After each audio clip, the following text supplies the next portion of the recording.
Hello guys, ngayong araw is wala tayong deliver. Wala tayong deliver kasi yung schedule ko bukas yung deliver para sabay-sabay yung mga order natin para hindi tayo lugi sa deliver.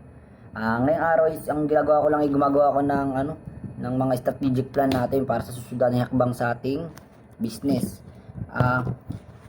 Ngayong araw guys, gusto kong i-share sa inyo guys yung mga bagay na natutunan ko sa pagsisimula ng pagnenegosyo.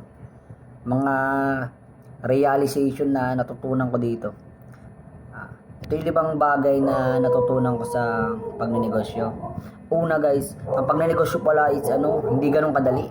Hindi to katulad ng mga iniisip natin na yung expectation natin na pag tayo nag-business is magkakaroon tayo ng malaking kita, time freedom, yung hawak natin yung oras natin, kung anong oras natin gusto magtrabaho is magagawa natin kasi sarili natin yung business yun. Pero hindi pala totoo guys. Kasi guys, pagka nag-uumpisa pa lang ng pagnenegosyo, yung nag-uumpisa pa lang, hindi ka talaga agad kikita.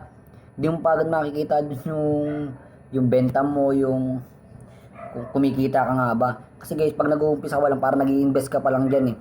Andyan yung parang halos, hindi man pamigay yung benta mo. Kumbaga parang halos, minsan lugi ka pa sa deliver. Pero ginagawa natin na may deliver natin yung product natin para makita nila na porsigido tayo na deliver yung product natin. Tapos mas maraming makakita ng product para mas lumawak pa. Tapos sa time freedom na sinasabi, pag sinabi na hawak mo oras pag may negosyo ka, hindi guys. Kasi mas kailangan pa nga gumising ng maaga eh. Tsaka matutulog ka lang late. Kasi andyan sa umaga magpe-prepare ka ng mga paninda mo, magpo-post ka ng mga product mo para makabenta. Tapos andyan din yung gigising ng umaga ka kasi nag-iisip ka ng mga susunod mong move. Ganun lang sa pagtulog. Talaga di ka makatulog kasi nag-iisip ka kung anong next na gagawin mo, next na plano mo. Kaya talagang wala kang peace of mind din. Sobrang hirap pero kaya naman kahit paano. Guys, yung pangalawang natutunan ko sa pagnenegosyo na hindi lahat ng tao is magugustuhan yung ginagawa mo. Na hindi lahat ng tao is susuporta sa'yo. Maraming susuporta sa'yo, yung mga kaibigan mo. Pero may mga tao din na maggaganto sa'yo, magda-down sa'yo. Yung parang mga basher ba.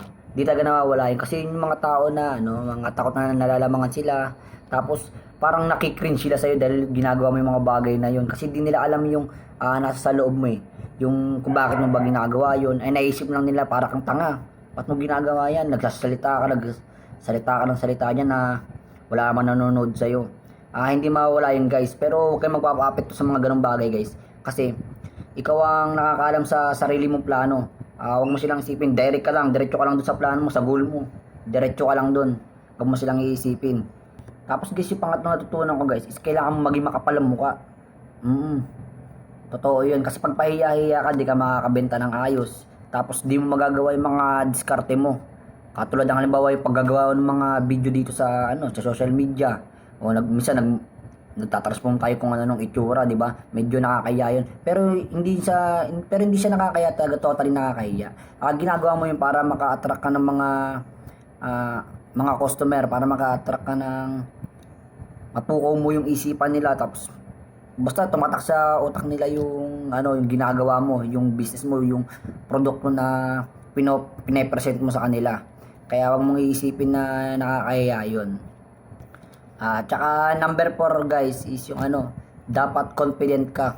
Confident ka sa sarili mo, tapos doon sa produkto na ipinipresenta mo sa kanila. Kasi guys, kung hindi ka confident doon sa product na ibinebenta mo, sa tingin mo ba magtitiwala sila sa'yo?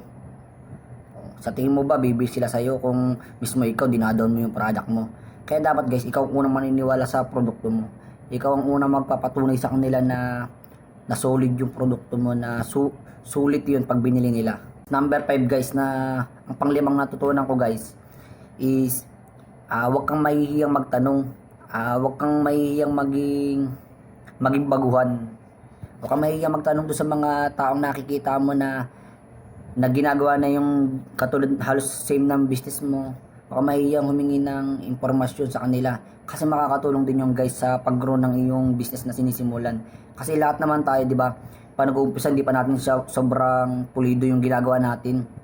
Pag nagtanong tayo, makakatulong yun na mag-grow tayo, na mas matutunan natin, may improve natin yung mga product natin, 'di ba guys? Yung mga tao naman, mga marunong guys, is hindi sila madamot magbigay ng mga impormasyon na pwede makatulong sa iba na bago pala nag-uumpisa. So totoo lang guys, tutulungan talaga nila, hindi sila madamot magbigay ng mga aral. Ayun guys, sana may natutunan kayo sa 5 bagay na aking natutunan dito sa pag-uumpisa ng pagnenegosyo. Guys, kung gusto niyo pang samahan ng ating journey dito sa ating pag-business, is sana mag-subscribe kayo, kaya mag-iwan man lang kayo ng like dito sa ating video. Pwede rin kayo mag-comment kung may sinisimulan din kayong isang maliit na negosyo. Pwede kayo mag-comment kung may tanong kayo na baka may maitulong ako. Thank you guys.